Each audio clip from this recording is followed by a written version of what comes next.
Il n'y a pas longtemps, je croyais encore que la majorité des gens autour de moi allaient bien, n'avaient pas subi de traumatisme ou d'agression, etc. Et qu'on était une minorité à avoir vécu quelque chose de traumatisant dans notre vie, particulièrement dans l'enfance. Et en fait, je me rends compte que plus ça va, plus j'en apprends sur le sujet, plus je me rends compte que finalement, en tout cas j'ai l'impression, peut-être que toi tu la partages pas, mais que finalement le nombre de personnes qui n'ont pas vécu d'agression, de maltraitance ou de négligence dans l'enfance sont une minorité par rapport à ceux qui ont vécu ça, une des trois ou les deux ou les trois à la fois. Et notamment aussi parce que j'ai lu un livre qui s'appelle C'est pour ton bien d'Alice Miller, qui parlait justement de cette espèce de violence ordinaire qu'on fait aux enfants sous prétexte que c'est des enfants puis qu'il faut les dresser. Notamment la fessée. Il y a quelques années, j'étais contre le fait d'arrêter la fessée. J'étais contre parce que je disais, je suis pas morte. Donc, pourquoi est-ce que on devrait arrêter la fessée aux enfants et pourquoi est-ce qu'on devrait la criminaliser? Et en fait, maintenant, ce que je me rends compte, c'est que oui, je suis pas morte physiquement à cette époque-là, mais quelle partie de moi est morte le jour où mon père m'a frappée pour me donner une fessée? Puis je condamne pas mon père, hein, c'est pas ça du tout le sujet.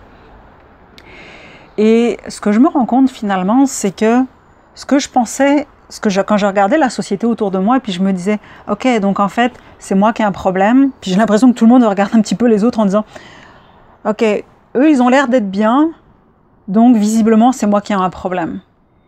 Et si finalement, collectivement, on avait un problème et que la norme qu'on a aujourd'hui est une norme qui est anormale.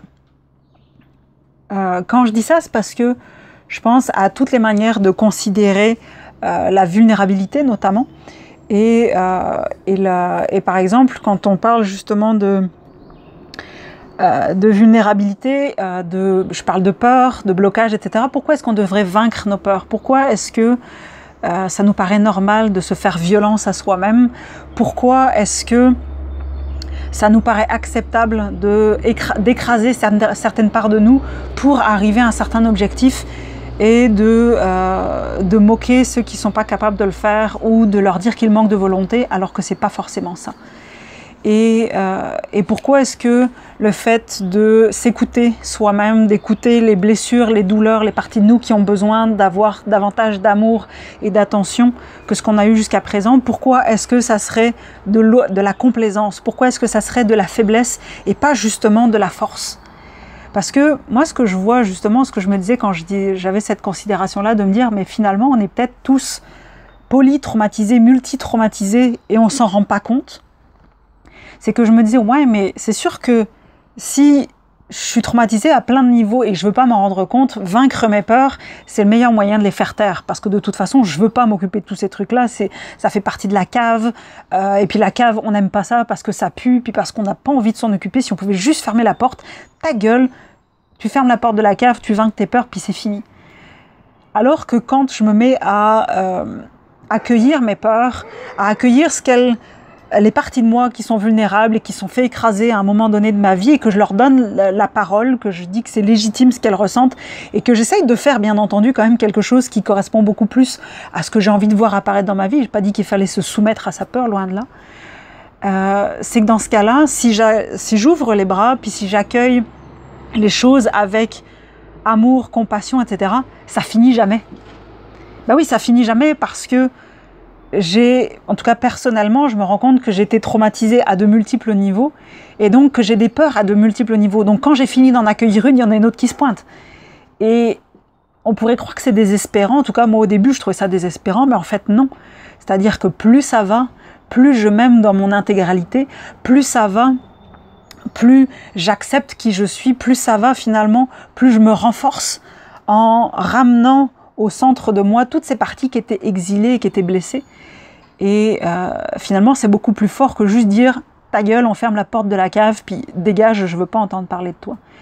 Et donc, ce que je regarde mes notes là, et ce que j'avais préparé pour cette vidéo, et donc finalement, ce que je vois, c'est que quand je me posais la question « mais comment ça se fait que les gens ne voient pas n'adopte pas cette manière que j'ai de considérer les peurs comme justement le meilleur outil d'amour de soi et de développement de soi qu'on peut avoir, mais en les écoutant et pas en essayant de les écraser, comme si parce qu'on veut, on peut, ça c'est complètement faux. C'est que, en fait, finalement, ce que je propose, c'est une nouvelle réalité, c'est une nouvelle manière de faire, et il n'y a pas de référence dans la société aujourd'hui pour cette manière de faire-là, parce que la référence, c'est la violence. La référence, c'est la violence qu'on pratique envers soi, envers les autres, en toute inconscience. Je ne dis pas qu'on le fait exprès. Et donc, pour moi, c'est vraiment un eureka que j'ai eu ces dernières semaines, ces derniers jours, parce que là, c'est « Ah, ok, mais en fait, la conformité, le normal, c'est la violence. » Ça va me demander encore un petit peu de digestion, clairement. Mais pour moi, ça éclaire tout ce que je trouvais important, tout ce que je trouvais qui clochait dans la société, toutes ces espèces de trucs où j'ai toujours un moment donné où je me dis, mais voyons donc, mais ça devrait pas se passer comme ça, c'est pas normal, toutes ces micro-agressions qu'on vit les uns avec les autres dans nos relations autant intimes qu'avec des inconnus, etc. Ça manque de douceur, ça manque de compassion, mais c'est normal.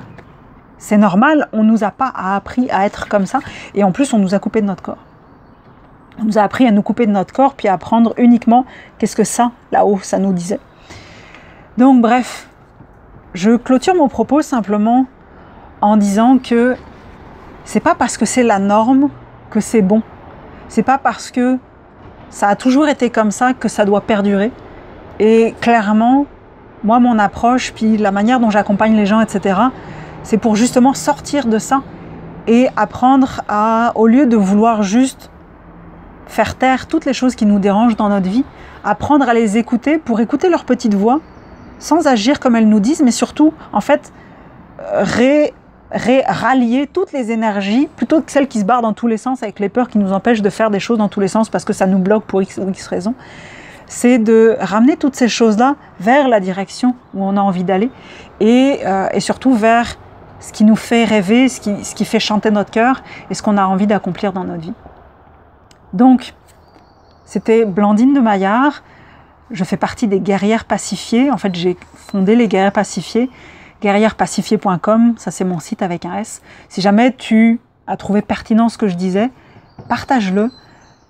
Mets des likes, des pouces, abonne-toi à ma chaîne YouTube si tu me vois sur YouTube, mets la cloche, parce que je pense que c'est vraiment une nouvelle manière de voir la vie, de se voir soi et de voir le monde, et j'ai très envie qu'elle se partage au maximum de gens pour les soulager.